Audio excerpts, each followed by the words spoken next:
The scalding liquid hit Minji's face before she even registered the movement. One moment she was apologizing, again, for the imagined slowness of service, and the next, white-hot agony was searing across her cheek, down her neck, soaking into the collar of her uniform. The teacup clattered against the marble floor of the Lotus Garden, Seoul's most exclusive restaurant, shattering into a dozen pieces that seemed to echo in the sudden, suffocating silence. "You clumsy bitch," Yuna hissed, her perfectly manicured hand still raised from where she'd thrown the contents of her cup. "Do you have any idea who I am? My father owns half this district. I could have you fired with a phone call. I could have this pathetic establishment shut down by morning." Minji couldn't speak. The pain was everything. A living thing crawling across her skin, stealing her breath, blurring her vision. Through the tears she couldn't stop.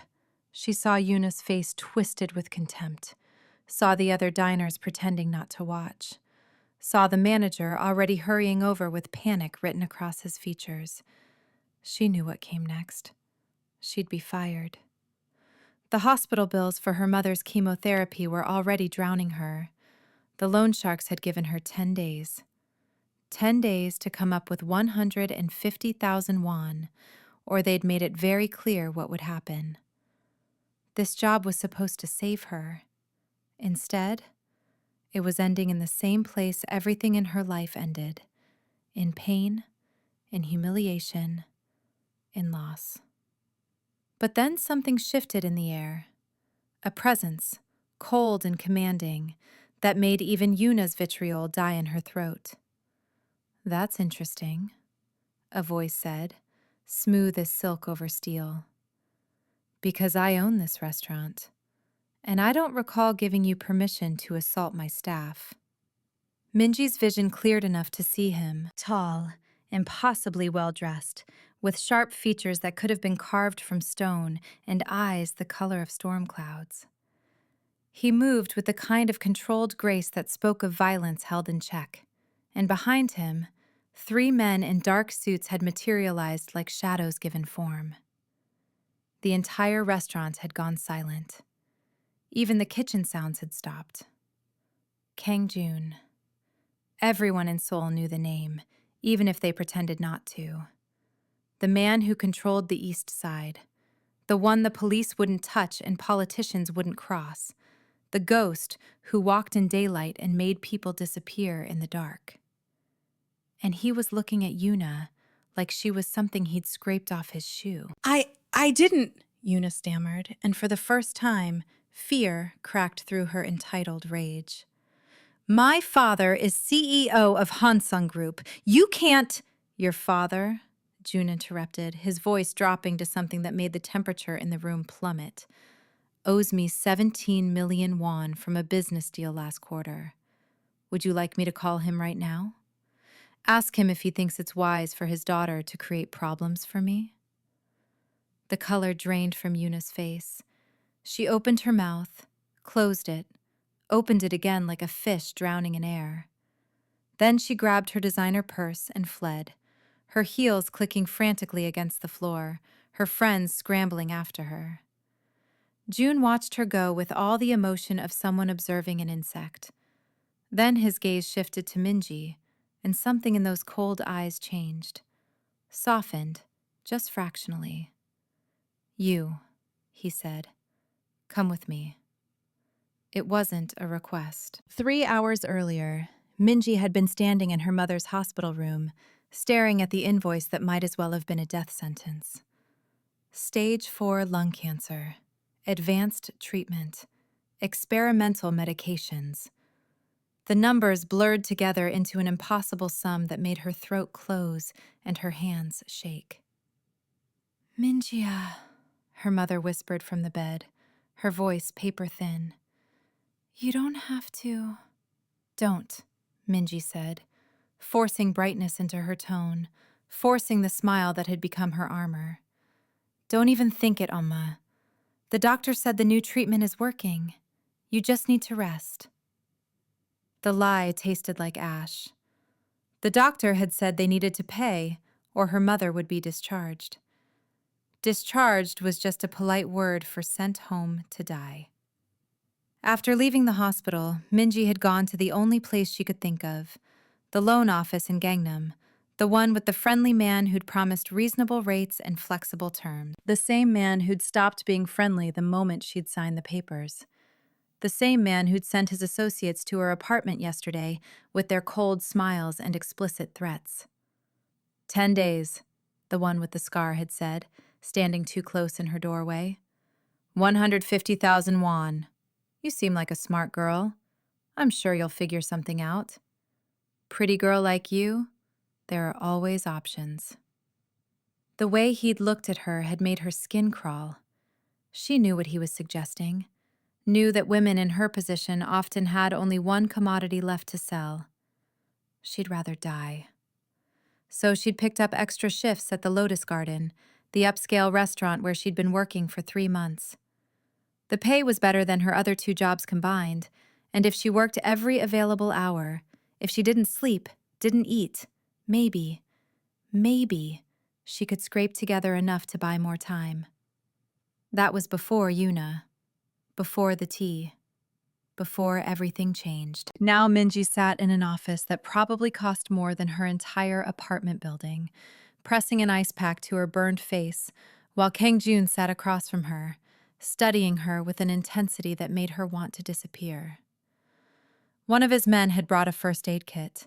Another had brought tea, regular temperature, she noted with hysterical internal laughter. The third stood by the door like a sentinel. "What's your name?" Joon asked. "Lee Minji." Her voice came out rough, damaged by crying and pain. "How long have you worked here?"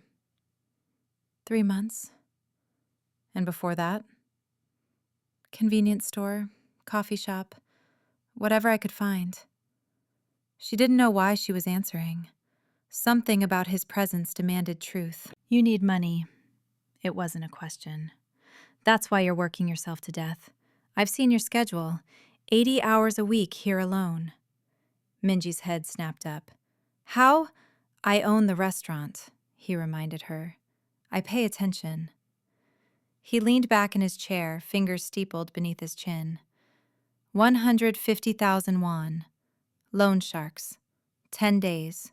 Your mother is sick. The ice pack slipped from her numb fingers. "How do you know that?"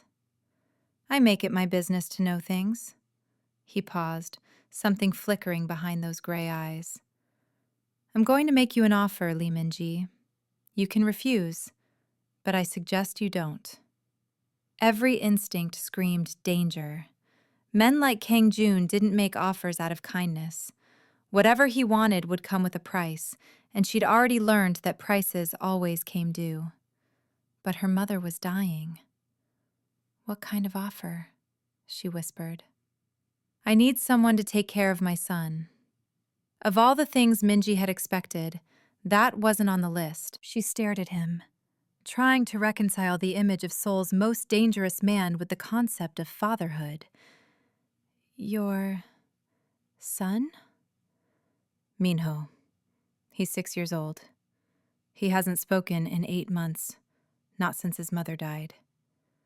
Joon's voice remained steady, but something in his jaw tightened. "I've hired 7 nannies. He's driven them all away within weeks. Won't eat, won't sleep, won't engage. The psychologists say he needs stability, patience, someone who won't give up on him." "And you think I'm that person? You don't even know me." "I know you work 3 jobs to pay for your mother's cancer treatment. I know you just had boiling tea thrown in your face, and your first concern was whether you'd be fired.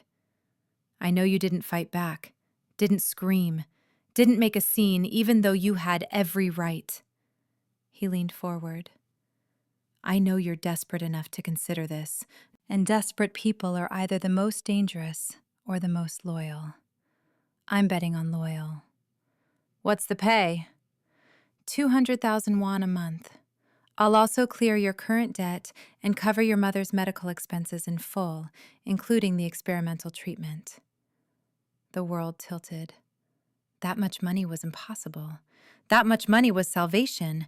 That much money had to come with a catch that would destroy her. "What's the real cost?" Minji asked. "Men like you don't give something for nothing."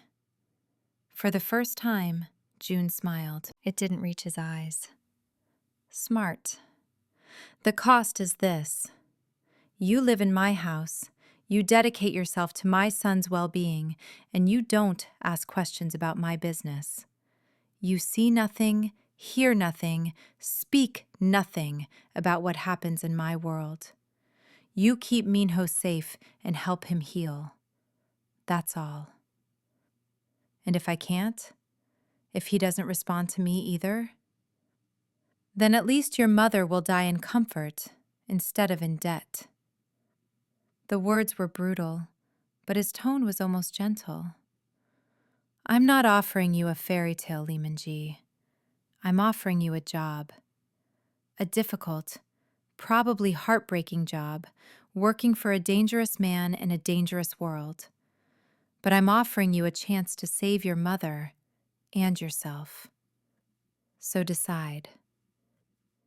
10 days, 150,000 won, the loan shark's cold smile, her mother's papery breathing, the scalding pain still radiating across her face, the impossible numbers on hospital invoices, the empty refrigerator, the eviction notice she'd hidden in her drawer, the grinding exhaustion of working herself to death and still falling short.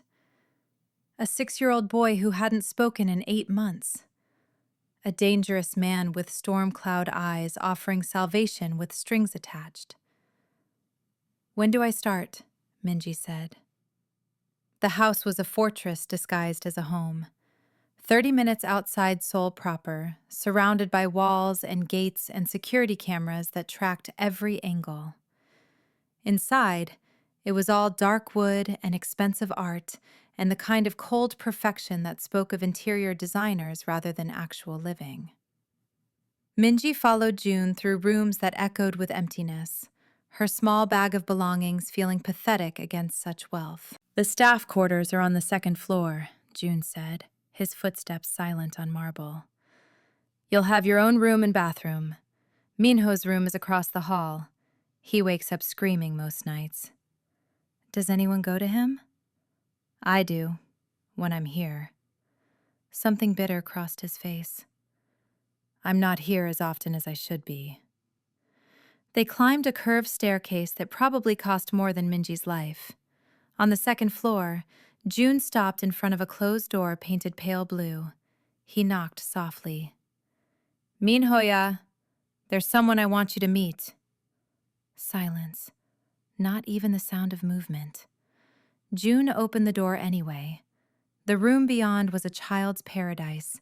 Toys, books, a bed shaped like a race car, walls painted with clouds and airplanes. And in the corner, curled up in a beanbag chair with a tablet clutched to his chest, was the smallest, saddest child Minji had ever seen. He had his father's features in miniature, the same sharp jawline and serious eyes. But where Joon radiated controlled danger, Minho radiated nothing at all. He stared at the tablet screen with empty eyes, his small body rigid, his expression blank as paper. "Minho, this is Lee Minji. She's going to be staying with us." Joon's voice changed when he spoke to his son, softened, warmed, became almost pleading. "She's going to help take care of you. Would you like to say hello?" The boy didn't even blink, didn't acknowledge their presence at all. He might as well have been alone in the room. Minji's heart cracked. She'd seen that kind of absence before, in her mother's eyes during the worst of the pain, when the medication wasn't enough and the world became too much to bear. The look of someone who'd retreated so far inside themselves that coming back seemed impossible. "Hi, Minho," she said softly, crouching down to his level but keeping her distance. "You don't have to talk to me. That's okay. I just wanted to let you know I'm here if you need anything." Nothing, not even a flicker of recognition. Joon's jaw tightened. He's been like this since the accident. My wife, his mother, was killed by a rival organization, car bomb. Minho was supposed to be in the car too, but she'd dropped him off at school early that day. When he found out, he trailed off. The doctors say it's trauma, that he'll speak again when he's ready, but it's been 8 months. Has he shown interest in anything? Anything at all? He likes that tablet, watches videos of airplanes. His mother used to take him to the airport to watch them take off. Joon's voice had gone rough. And he used to like cooking. She'd let him help in the kitchen, but he hasn't done that since she died. Minji watched the little boy, this child trapped in his own grief, and made a decision. Can I try something? What? Just trust me for a moment.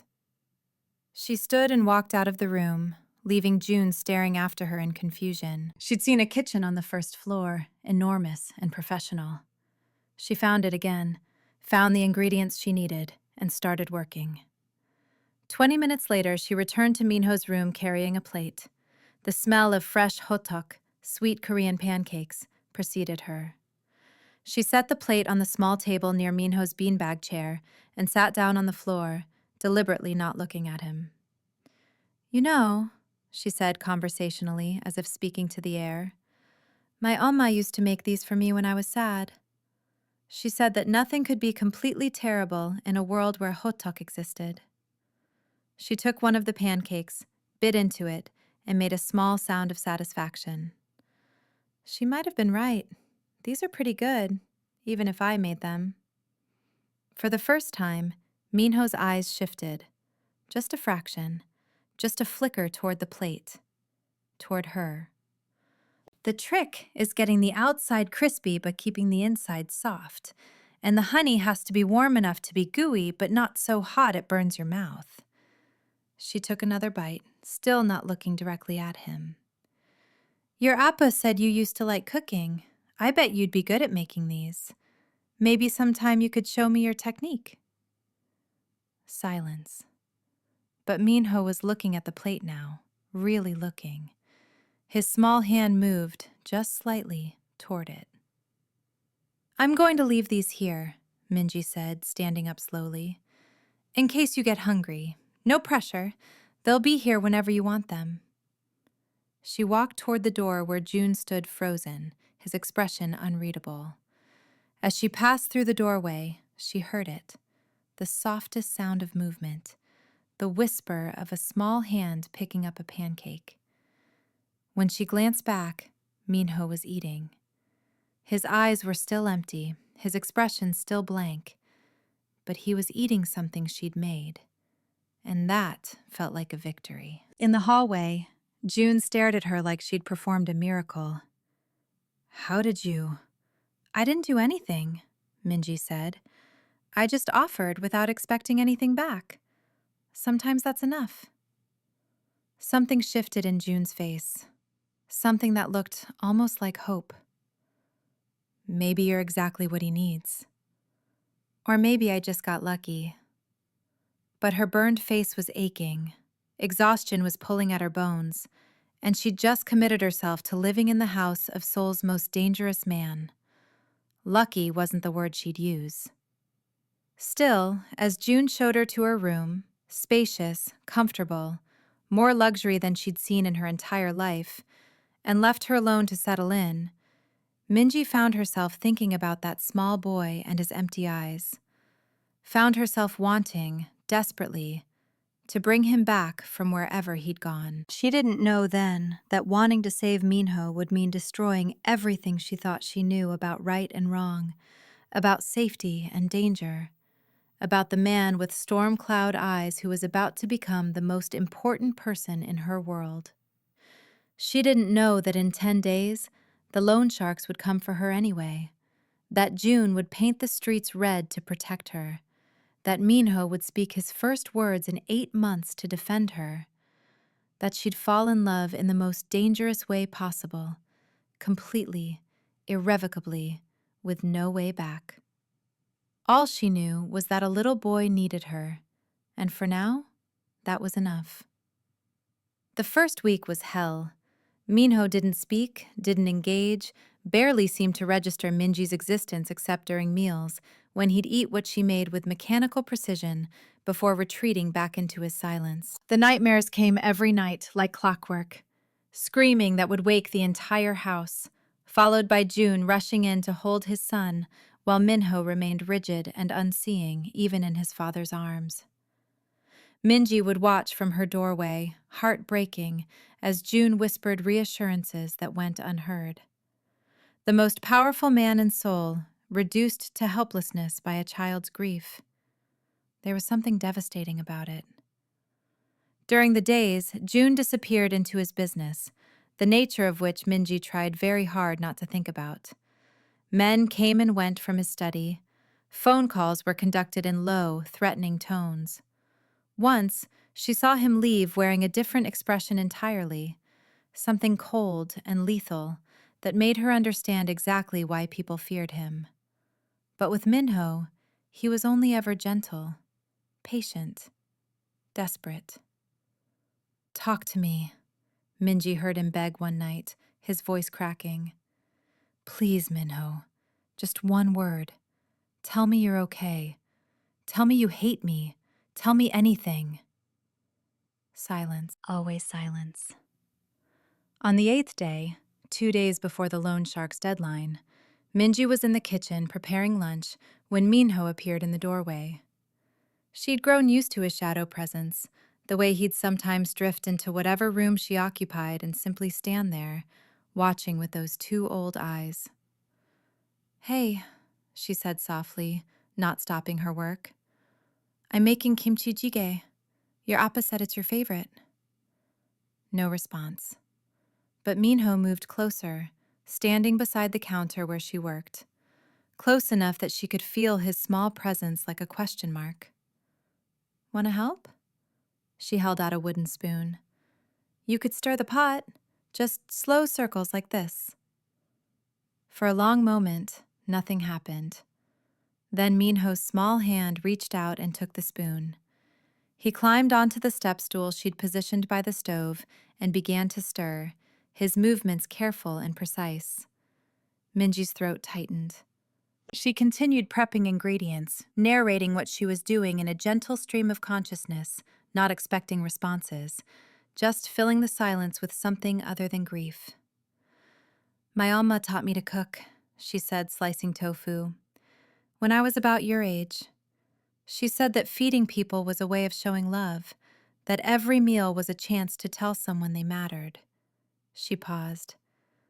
"I think your Alma probably taught you the same thing." Minho's stirring faltered, just for a second, then continued. "It's okay to miss her," Minji whispered.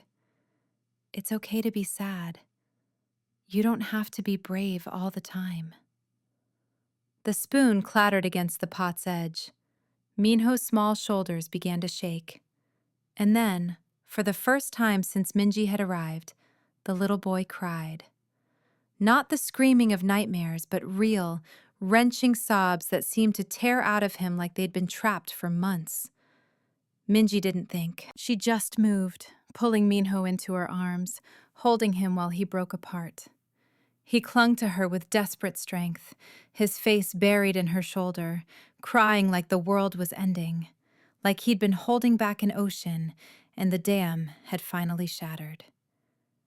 "I've got you," Minji murmured, rocking him gently. "I've got you. Let it out. It's okay." She didn't know how long they stood there, this child and this stranger, bound together by grief and understanding. Long enough that her arms ached, long enough that her shirt was soaked with tears, long enough that when Joon came home early and found them like that, he stopped in the kitchen doorway and simply stared, something raw and broken crossing his face. When Minho finally quieted, exhausted and hiccuping, he didn't pull away. He just stayed in Minji's arms, his small body finally relaxed, finally trusting, finally safe. Better? Minji asked softly. Minho nodded against her shoulder. Then, so quietly she almost missed it, he whispered, "Thank you." 2 words.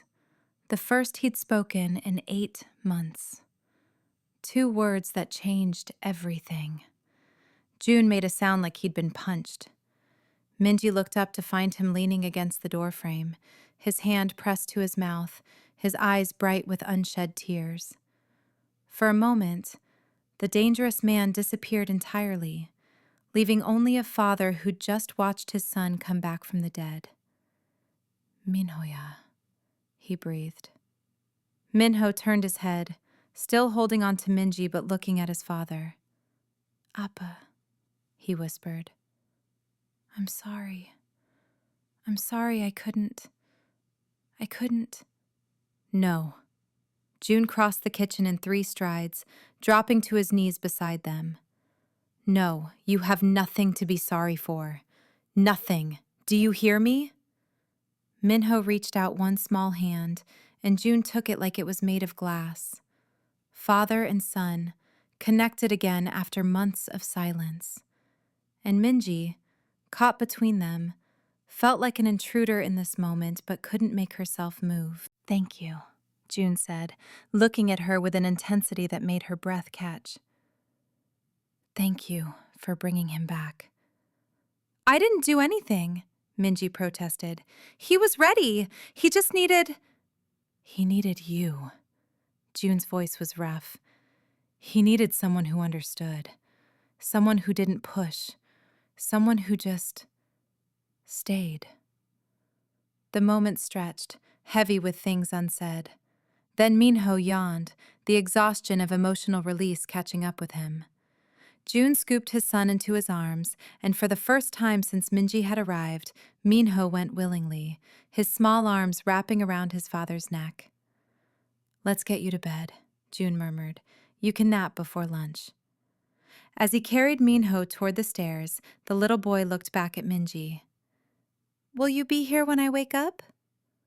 "I'm not going anywhere," Minji promised. Minho smiled. It was small and tentative and heartbreaking, but it was real.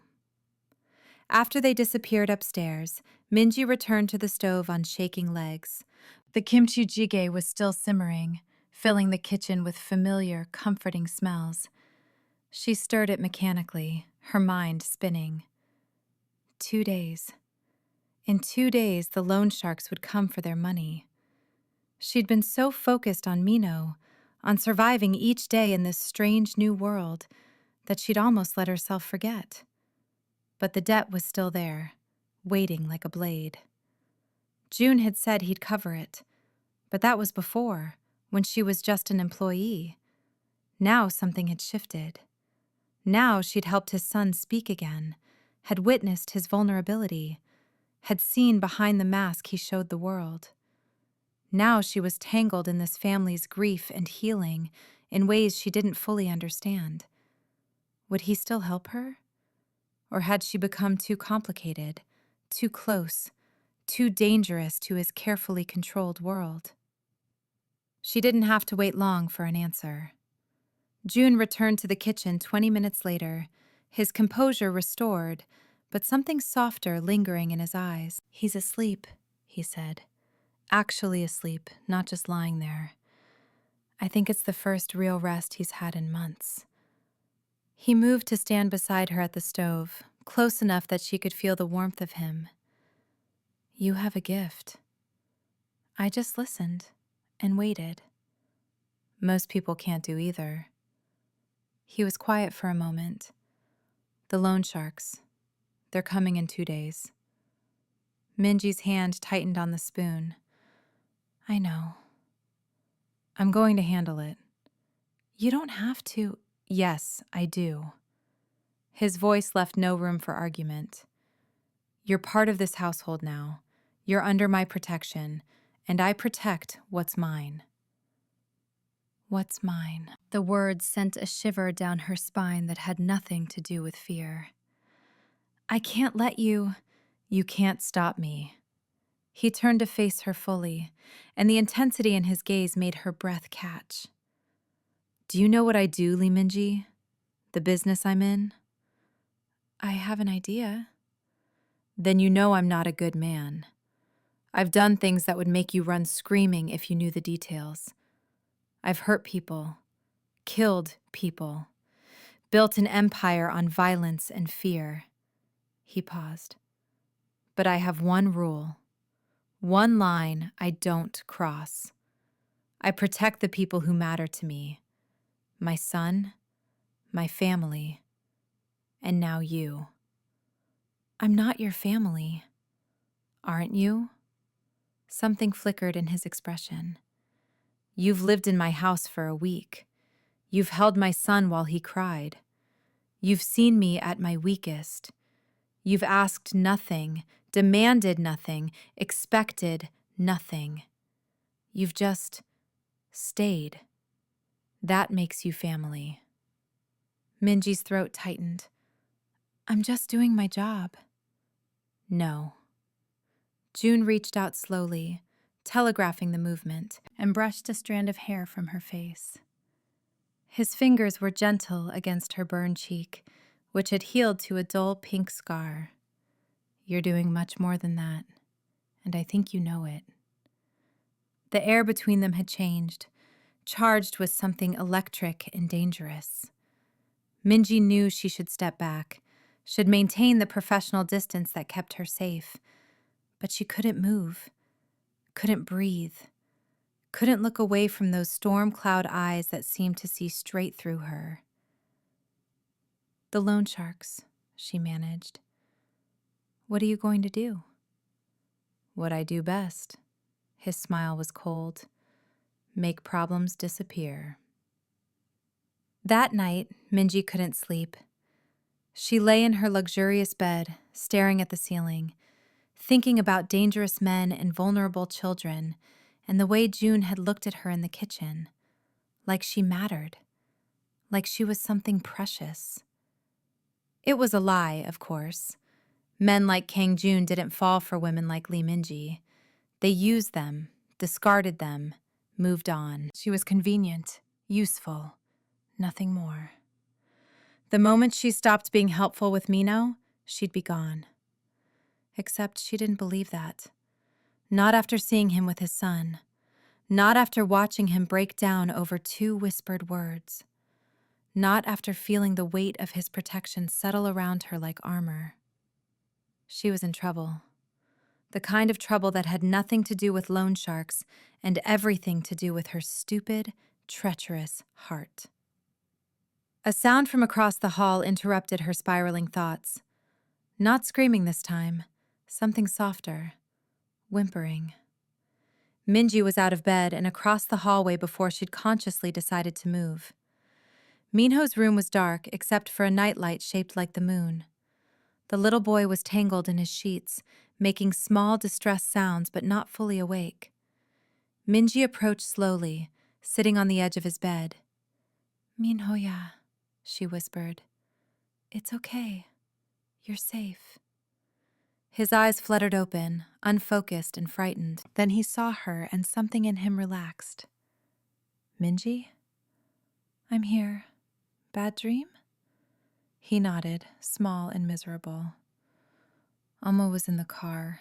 I couldn't reach her. I tried, but I couldn't. Shh. It was just a dream. You're here. You're safe. Will you stay? His voice was so small, so scared. Just until I fall asleep? Of course. She lay down on top of the covers beside him, and Minho immediately curled into her side, his small body seeking comfort. She stroked his hair gently, humming a lullaby her own mother used to sing, and felt him gradually relax into sleep. She didn't know when she fell asleep, too, only that when she woke, early morning light was filtering through the curtains, Minho was still tucked against her side, and Kang Joon was standing in the doorway, watching them with an expression that made her heart stop. Not anger, not suspicion, something infinitely more dangerous, something that looked almost like longing. Their eyes met across the room. Neither spoke. The moment stretched, fragile and profound, filled with all the things they couldn't say. Then Joon turned and walked away, and Minji was left wondering if she'd imagined the whole thing.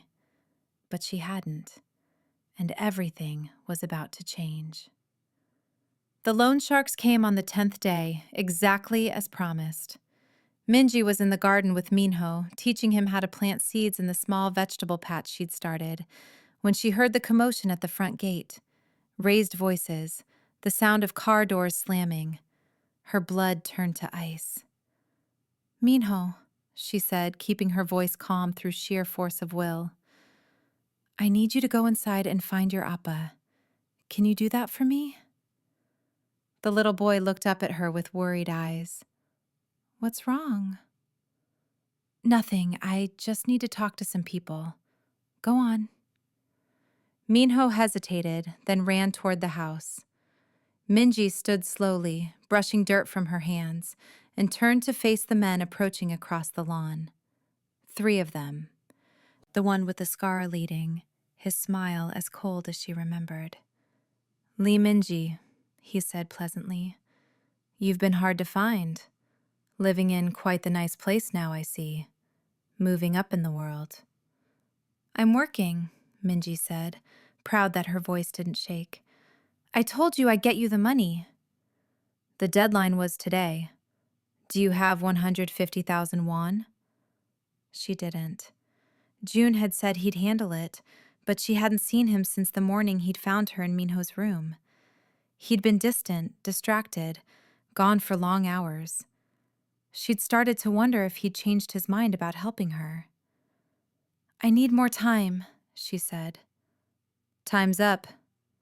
The scarred man moved closer, and his companions fanned out, boxing her in. "But you know, I've been thinking. A pretty girl like you, living in Kang Joon's house? That's interesting. Very interesting. Maybe we should discuss alternative payment arrangements." "Touch her and die." The voice came from behind the loan sharks, cold and absolute. Joon emerged from the house with 6 of his men, all armed, all radiating lethal intent. But it was Joon himself who commanded attention. Dressed in black, his expression carved from ice, every inch the dangerous man he'd warned her he was. The scarred man paled.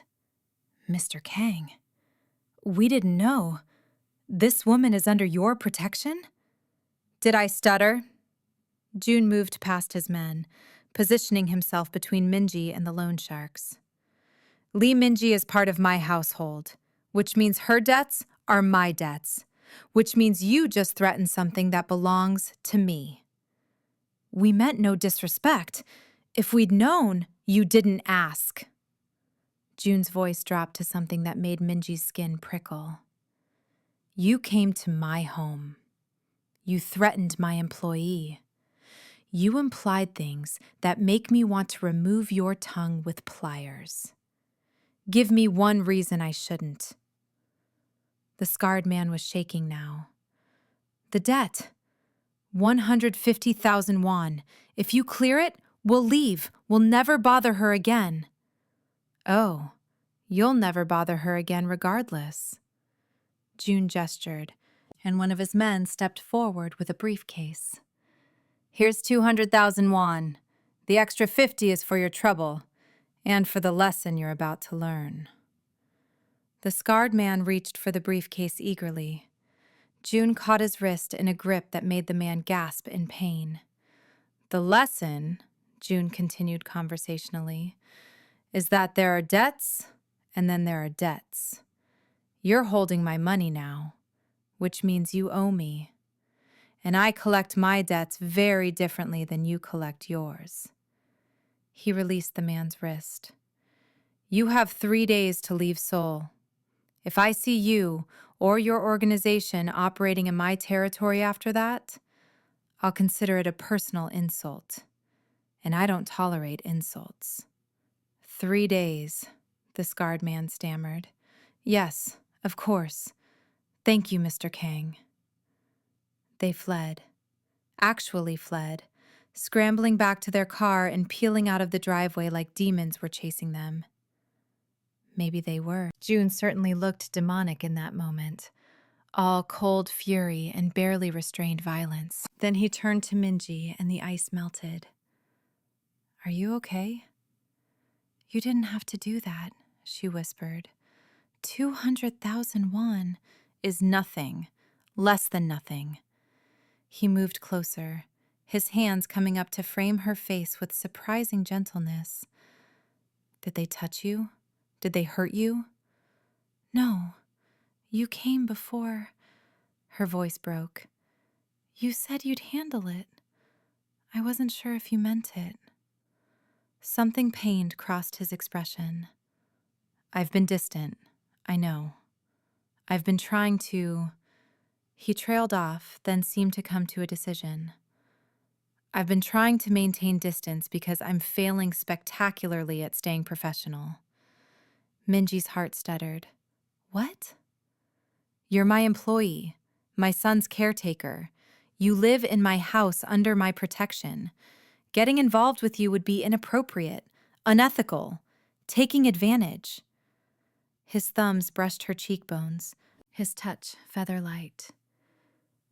"But I can't stop thinking about you. About the way you held my son. About your strength and your kindness and the fact that you make me want to be better than I am." "Joon." "I'm not good for you," he continued as if she hadn't spoken. "I'm dangerous. My world is violent. Being close to me puts a target on your back. The smart thing would be to keep this professional, to pay you well, ensure your mother's care, and never cross that line." "Then why are you telling me this?" Minji's voice came out breathless. "Because I'm not smart when it comes to you." His forehead dropped to rest against hers. "Because I want to cross that line so badly, it's killing me. Because I need you to know that if you want me to back off, if you want to keep this strictly professional, I will. I'll never touch you again. I'll maintain distance, but if there's any chance you feel even a fraction of what I feel..." Minji kissed him. She didn't let herself think, didn't let herself question. She just rose on her toes and pressed her lips to his, pouring 8 days of tension and fear and growing feelings into the contact. For a heartbeat, Joon froze. Then he made a sound low in his throat and kissed her back, one hand sliding into her hair while the other wrapped around her waist, pulling her closer. The kiss was intense, desperate, full of everything they'd been holding back. When they finally broke apart, both breathing hard, Minji felt like the world had tilted on its axis. "I feel it," she whispered against his lips. "I feel it too." "Thank God." Joon kissed her again, softer this time. "I was prepared to beg." A small sound made them both turn. Minho stood on the terrace, watching them with wide eyes. For a moment, Minji panicked. Had they moved too fast? Would this upset him? Then Minho smiled, a real, genuine smile that lit up his whole face. "Does this mean Minji is staying forever?" Joon looked at her, the question in his eyes. Forever. It was too soon, too fast, too impossible. She'd known him for 8 days. This was insane. "Yeah," Minji said, and meant it with her whole heart. "I'm staying." The next 3 months were the happiest of Minji's life. Minho continued to heal, speaking more each day, laughing, playing, slowly becoming the child he was supposed to be. Her mother's treatment was working. The cancer was in remission, the color returning to her face. And Joon was everything she'd never let herself dream of. He was gentle with her in ways that contradicted everything she knew about him. Brought her coffee in the mornings, listened to her stories about her day, held her at night like she was something precious. With Minho, They became a strange little family, cooking together, watching movies, visiting the airport to watch planes take off because it made Minho's face light up. But Minji wasn't naive. She knew what Joon did when he left the house, knew that his business was built on violence and intimidation. She saw the blood on his knuckles some nights, the cold look in his eyes when he took certain phone calls. She knew she was living in a beautiful bubble that could burst at any moment. The moment came on a Tuesday. Minji was reading to Minho in the library when Joon burst through the door, his face grim, 3 of his men behind him. "Pack a bag," he said without preamble. "Both of you. We're leaving. Now." Minji's blood went cold. "What's wrong?" "My cousin, Taehyung. He's made a move against me, trying to take over my territory. He knows about you and Minho. He knows you're my weakness." Joon's voice was tightly controlled, but she could see the fear underneath. "He's coming here. We have maybe an hour." "Then we fight," Minji said. "This is your home." "I won't risk you, either of you." Joon moved to Minho, crouching down to the boy's level. "Remember the safe house I showed you? The one with the secret room?" Minho nodded, his eyes huge. "You're going to go there with Minji. Uncle Seokjin will take you. You'll be safe there until I handle this." "No." Minho's voice was small but firm. "We stay together. You said family stays together." "Minho." "He's right," Minji interrupted. "We're not running. We're not leaving you to face this alone." "This isn't a discussion," Joon said, his tone hardening. "Taehyung is dangerous. He'll use you against me. He'll hurt you to hurt me. I can't—" His voice cracked. "I can't lose you. Either of you. I've already lost too much." Minji understood then. The real fear underneath the orders. He'd lost his wife. Nearly lost his son to grief. Now he was terrified of history repeating itself, of his world destroying the people he loved. She cupped his face in her hands, forcing him to look at her. "You're not going to lose us. But we're not running either. We're going to face this together. All of us." "You don't know what you're asking." "Yes, I do. I'm asking to stand beside you. To be your partner, not just someone you protect." She glanced at Minho. "We're asking to be your family. Real family. The kind that doesn't abandon each other when things get hard." Something broke in Joon's expression. Then he pulled them both into his arms, holding them like they were the only things keeping him anchored to the earth. "Okay," he whispered. "Okay. Together." The next hour was controlled chaos. Joon's men fortified the house, positioning themselves at strategic points. Weapons were distributed. Minji was given a panic button and strict instructions to get Minho to the safe room in the basement if things went wrong. Minho, for his part, stayed calm. Too calm for a 6-year-old, but trauma had aged him in ways that broke Minji's heart. Taehyung arrived exactly when Joon predicted, rolling up to the gates with a convoy of vehicles. Joon met him in the driveway, Minji and Minho watching from the window of the study. "Cousin," Taehyung called out, his voice carrying. "Let's talk like family." "You stopped being family when you betrayed me," Joon replied coldly. "Betrayed?" Taehyung laughed. "I'm taking what should have been mine. You've gone soft, Joon, playing house with some waitress and your broken son. The organization needs real leadership." Minji felt Minho flinch beside her. Without thinking, she pulled him close. "Don't listen to him. He doesn't know what he's talking about." "He called me broken," Minho whispered. "You're not broken. You're healing. There's a difference." On the driveway, the confrontation was escalating. Taehyung's men had weapons visible. Joon's men matched them. The tension was a living thing, ready to explode into violence at any moment. "Last chance," Joon said. "Walk away. Leave Seoul. I'll let you live." "I don't think so," Taehyung smiled. "I think I'll take everything you have. Your territory, your money, your house." His gaze shifted to the window where Minji and Minho stood. "Your new family." Joon moved so fast Minji almost missed it. One moment he was standing still, the next he had a gun pressed to Taehyung's forehead. "You don't get to look at them. You don't get to speak about them. You don't get to breathe the same air. Kill me, and my men kill yours. And then who protects your precious family?" Stalemate. Minji could see it in the rigid line of Joon's shoulders, in the way his men tensed. This could go bad so quickly. People could die. Joon could die. She made a decision. Before she could second-guess herself, she grabbed Minho's hand and walked out the front door. Joon's men tried to stop her, but she pushed past them, pulling Minho onto the driveway where everyone could see them. "Minji, what are you doing?"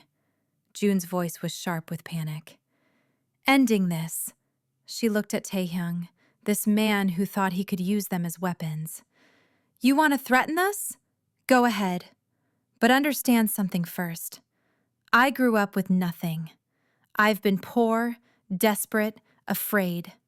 I've had boiling tea thrown in my face.